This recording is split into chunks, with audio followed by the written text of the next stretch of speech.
Hello and welcome back to Whiskey Uncorked. My name is Brian and today we're going to be doing another whiskey review.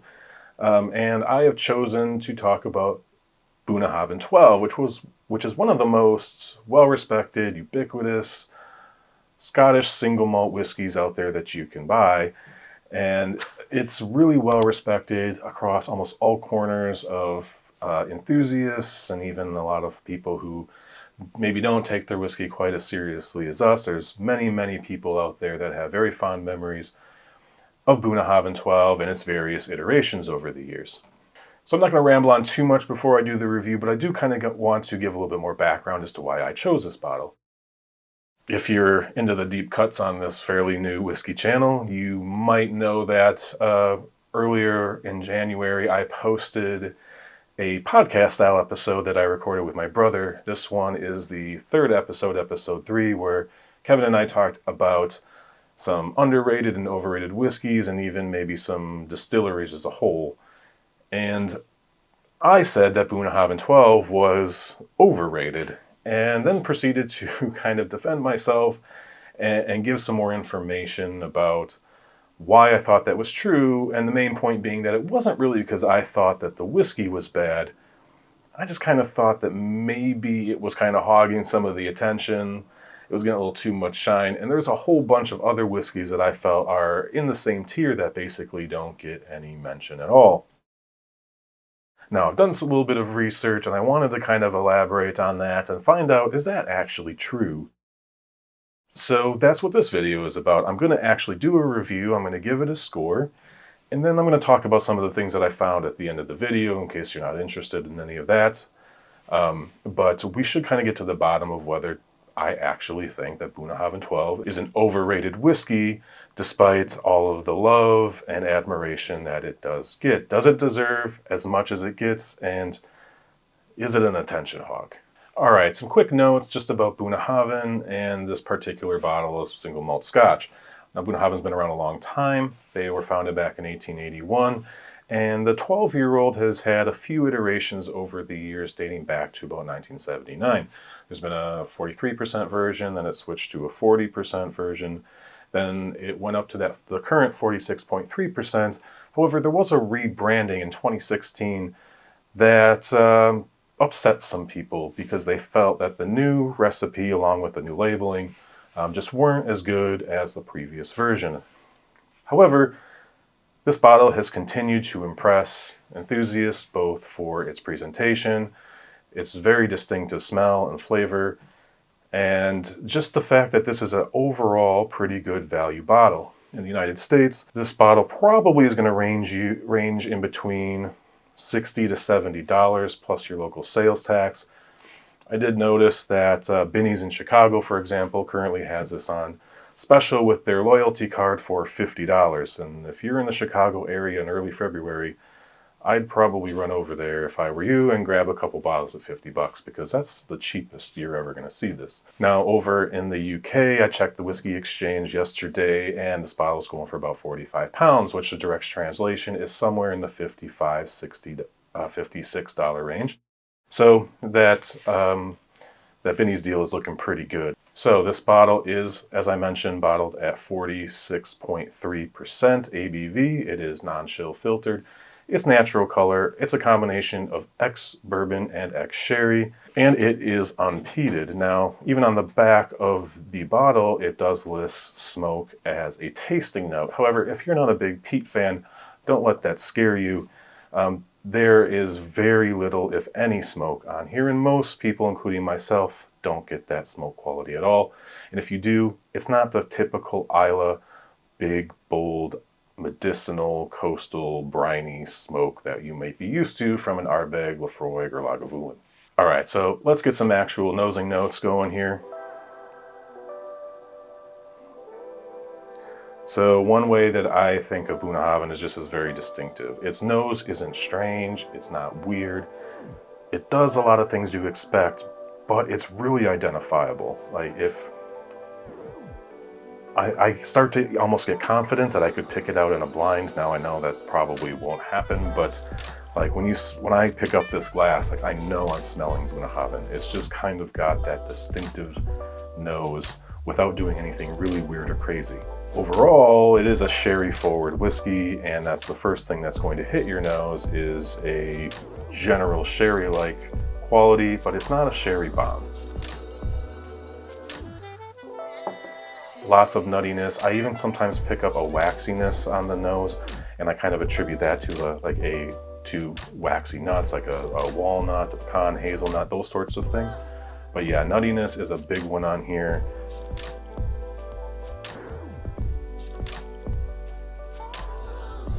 There's maybe a little bit of orange, there's chocolate.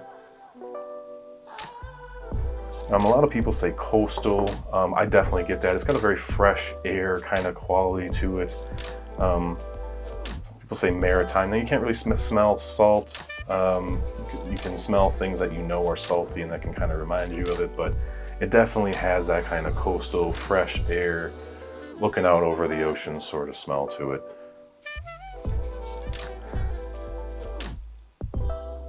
Overall, it's just a very even, balanced nose. There's just a touch of maybe a herbal spice, but it's very subdued. This isn't a big herbal bomb like maybe an Edgered 12 would come off as, at least for me. It's a little bit cleaner, but there is just maybe a touch of like a drier hay, slightly kind of farmy, fresh note as well.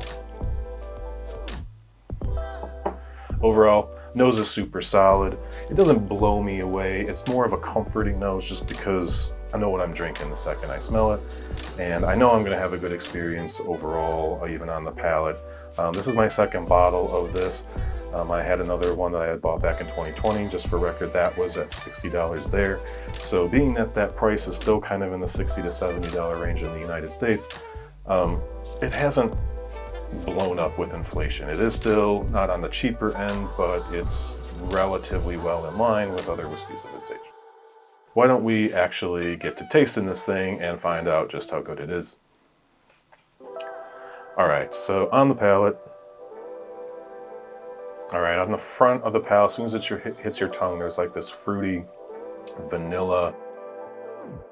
It's a little tart. There's a little sweet and sour thing going on almost all the way through. As it hits the middle of your palate and the back of your palate, those sherry notes come up. But it's a very fruity sherry.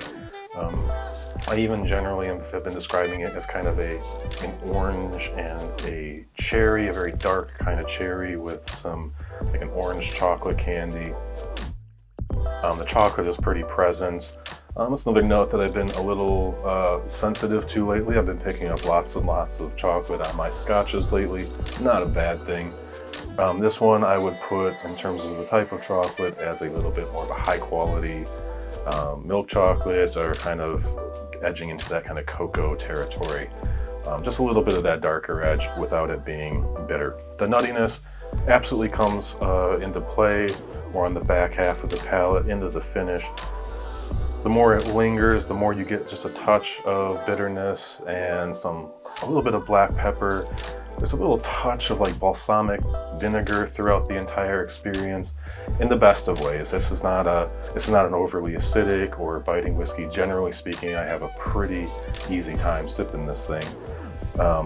It has just enough kind of texture and grip to let you know you're drinking a quality Scotch whiskey.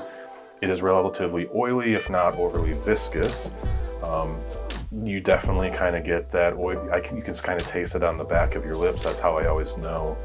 For me, if a Scotch whiskey or any whiskey is like super oily, you can kind of just feel it sticking to the roof of your mouth and the back of your lips, and you can just keep tasting it. Overall, the finish is good, medium, maybe the medium long. It does linger kind of over your entire palate, probably thanks to some of that oiliness. If I were to try to kind of give this an overall kind of what type of food would this be, the one thing I thought of that I thought was pretty accurate was a bowl of really good quality chocolate ice cream with kind of a cherry and caramel drizzle, and then top it with your favorite waxy nuts, as I mentioned, walnuts, pecans, hazelnuts, whatever you like. It's not too sweet. It's got a lot of nice sensations with a little bit of tartness, a little bit of citrus here and there. Not overly spicy, but a little sprinkle of black pepper there at the end. Just a few things to kind of keep it from being like overly rich and a little kind of fudgy, which can taste good, but oftentimes is a little bit much. And doesn't make you want to drink a lot because it actually has that richness. This is one that you can kind of keep going back to over and over again. All right, so overall, great experience. Totally understand why people love this bottle. I love this bottle.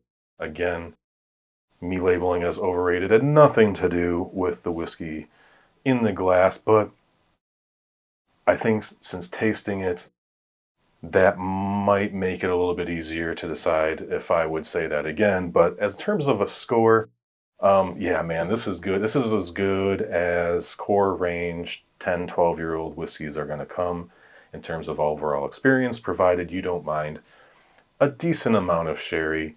And I'm not a huge sherry guy right now at this point of my journey. I'm a little bit more of a refill and bourbon cask guy, but this doesn't put me off at all. It's well balanced, it's complex, and it deserves an 8 out of 10, which on my scale is exceptional.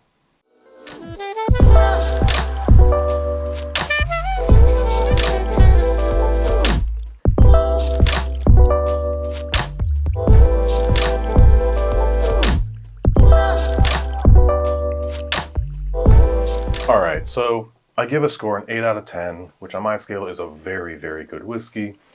Again, if you're new to the channel, 5 is average. It's something I use, and probably most 10 to 12-year-old core range bottlings that are, available everywhere.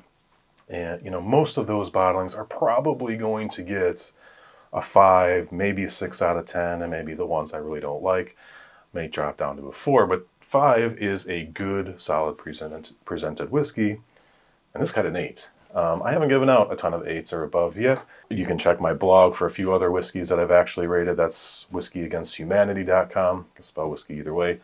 Haven't posted there in a while, so don't expect super new content, but you can stop by and kind of see some of the other stuff I've written kind of before I started the channel.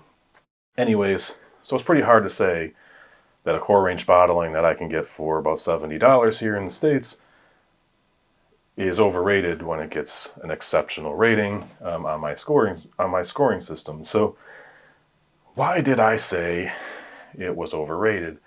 And like I said, it was almost more of a jealousy thing. Like, I have some favorite bottles that I know that a lot of people like. There's a few that are on people's underrated lists all the time. There's a few that don't get mentioned at all, which I'll probably be doing a review of one of those pretty soon. But overall, I just felt that Bunnahabhain 12, every time that award season comes around, every time the Whiskey of the Year lists come around, the top 5 whiskeys under X amount of dollars, whatever, Bunnahabhain 12 is on these lists all the time.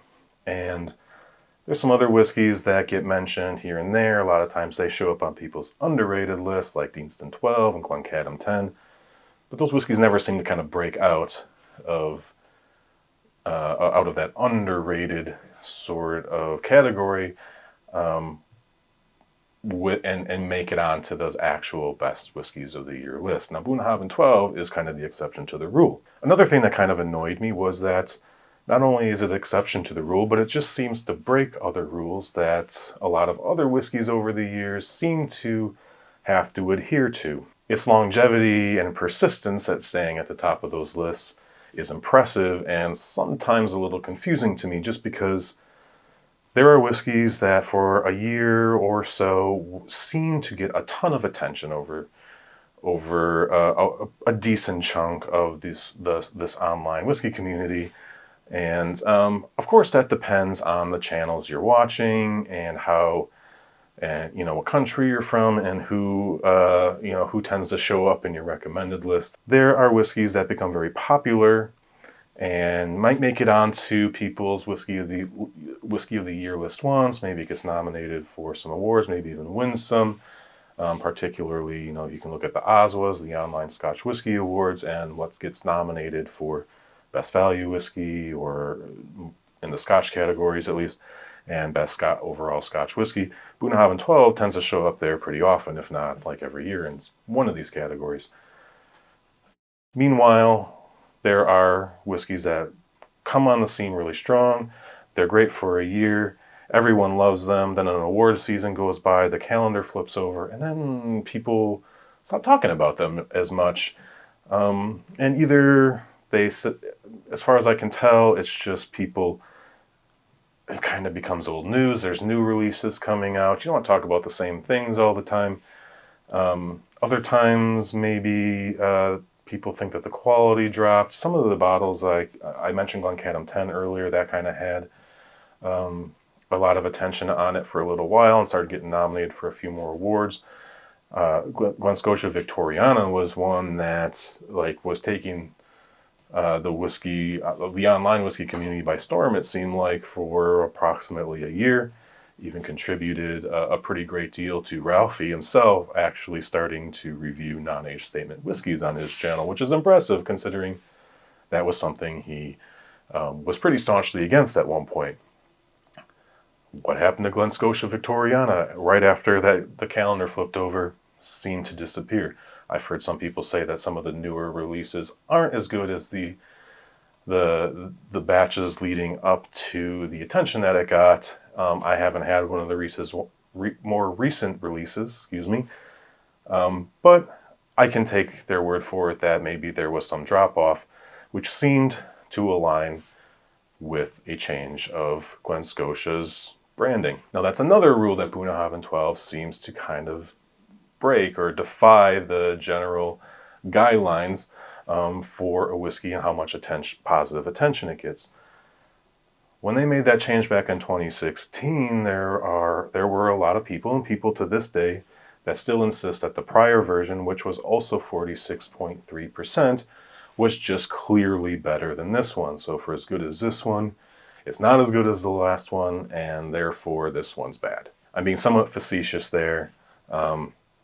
Sometimes that's what I hear, and I have some opinions about the whole it's not as good as it used to be narrative, but if you look at some other whiskeys that people have been saying that about for a while, like let's say Ardbeg 10, now Ardbeg has some other issues going on that might contribute to people being a little less enthusiastic about the brand overall, but the Ardbeg 10 is still a fantastic deal. It's $60 here in the States plus tax. Hasn't increased a ton with inflation. It stayed relatively stable. Just a few years ago, you could probably pick up a bottle for $55, $50 if you're lucky. So it's been pretty stable, and the quality has been pretty good. However, people often say, well, back in 5 years ago, 10 years ago, whatever, it was way better, and therefore, it's not really worth paying attention about. Well, unfortunately, whiskeys 5, 10, 15 years ago probably had whiskey much older than 10 years old in it, and that's kind of the way things were, right? GlenDronach, how much attention they received when Billy Walker relaunched that brand, and the 18 and the 21 at least, and maybe the 15, trying to remember, were known to have older stocks in it, and oftentimes significantly older stocks in it. And GlenDronach still kind of rides that hype train today. That's still very good whiskey, but it no longer has those barrels in the vatting that were 5 years plus older than maybe the age statement on the bottle suggested. Distilleries just don't have that kind of stock anymore, and if they did have that stock, they probably, knowing what they can charge for those barrels these days, aren't probably mixing it with their 12-year-old, particularly when they can still make a pretty good whiskey that is a little bit closer in accuracy to the 12-year-old age statement. Bunnahabhain seems to defy a few of these rules, right? It never kind of dips. It never falls off of people's kind of best whiskeys all around, despite all of the new and exciting things that are coming out on a pretty regular basis in the Scotch whiskey industry. Now, its value has stayed pretty consistent over the years, and even though people say that the 46.3 version prior to 2016 and even the 40% version prior to that, in some cases, were better than this one, this is the whiskey we have now, and it's probably going to be the case going forward. So I went online to just kind of verify, do people have as high of an opinion about this whiskey as I imagine that they did? Because like I said, I don't watch every channel across the world, because there's a lot of them, right? I'm one of probably 1,000 at this point, maybe more. So I have to go out and look and try to find these channels that maybe haven't been recommended to me in the past, or that another creator hasn't mentioned, that sort of thing. And I went and looked at, what are these reviews actually saying? Do people love this whiskey as much as I seem to think, or at least my corner of the internet seems to say that everyone does? And for the most part, I found that, yeah, it was very difficult to find just a bad review of Bunnahabhain 12. Now, I did find a couple videos where maybe there were two people reviewing it, and one of them loved it, one of them wasn't as much of a fan. They did tend to be Americans, and I looked at their channel, and they kind of did a mix of bourbon and scotch, and maybe the bourbon drinkers aren't necessarily going to universally love this. But yeah, those seem to be the ones that were like, I don't like this. Like, I would never buy a bottle of that. There were a couple others that it was clear it just wasn't clicking with them. But for the most part, if there was a reviewer who was giving you tasting notes and giving a score, we're talking 85 to 90, which obviously that can vary for each individual reviewer, but those are going to be pretty solid, respectable scores regardless of the reviewer. Now, I also checked Whiskey Base and found the contemporary bottling. Now, there's about 2,000 votes, maybe just under. And this is going to cover multiple years, probably going back to when this was released back in like 2016-ish. And so there's going to be different batches, there's going to be different years, there's going to be, a lot of different people throwing their 2 cents in. And this came out at just under an 85 out of 100. I thought that was a little bit lower than I expected. I was expecting maybe like an 86, which when you have that many votes is a pretty big shift in preference. So even that 1 point can be a pretty big deal. But again, I looked at the scores, just kind of scrolling through them, and this wasn't some people give it a 60 and some people are giving it a 98. This is almost everybody's giving it an 82, 83 to 88, 87 sort of thing. Like, you can see, like, nobody's really, of course there were outliers, but it's like, man, everybody's kind of putting it in this kind of mid 80s plus or minus, right? This is kind of an 82 to an 87 score. Nobody's saying that this is the greatest bottle that's ever existed, and very few people are saying that it's completely terrible. But so yeah, I think when you see something like that, you see some consistency. This is a bottle that you can trust, and is probably pretty good because it's covering a lot of preferences, a lot of different palates of everybody who's tasting it, regardless of what their personal preferences are giving it in or around that 85 score. So me, I gave this an 8 out of 10, so yep, I'm probably right in there. Again, my scoring system is more of a categorization rather than a ranking or anything like that, which is why I do the 1 to 10 system.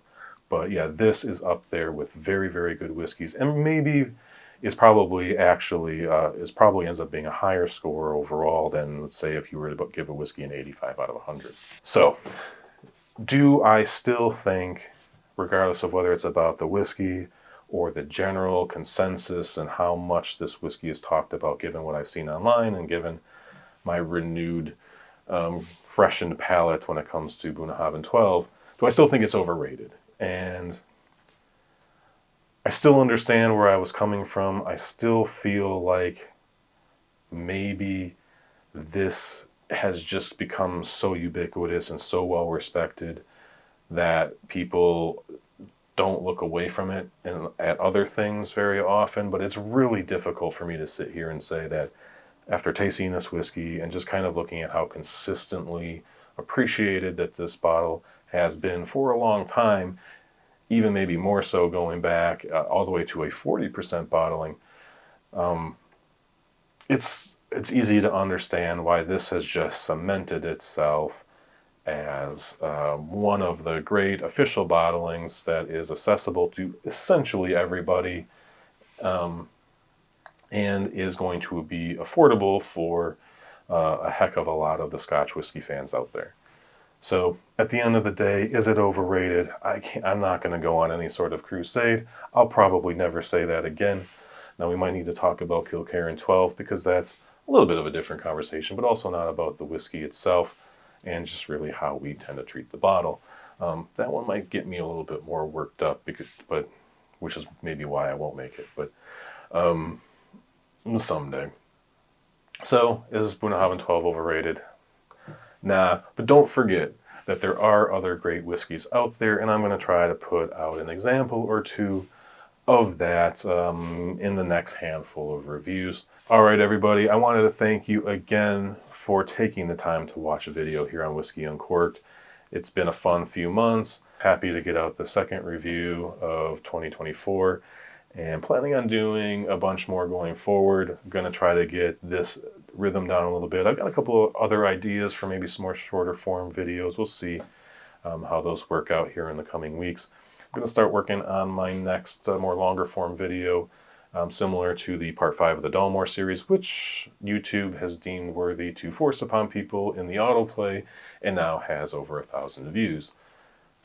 Yay. But if you've actually watched those videos, because I know the watch time isn't super high on those, but if you've actually watched it and you've left a comment and you've subbed and you've done all the things, left a like, I really appreciate it for a new YouTuber. Even a couple subs a week is just reassurance enough that I should keep going and trying to get better at doing these things. All right, so until the next review, which will, maybe I'll get something out, a second video out in this week. I've been trying to work up to that. Making this video just happened to kind of be a little bit of a pain in my butt for different reasons, but I think we got through it. And yeah, go out and get yourself a bottle of Bunnahabhain 12 if you don't have one, especially if you're in Chicago and you can get one for $50. All right, until next time, cheers.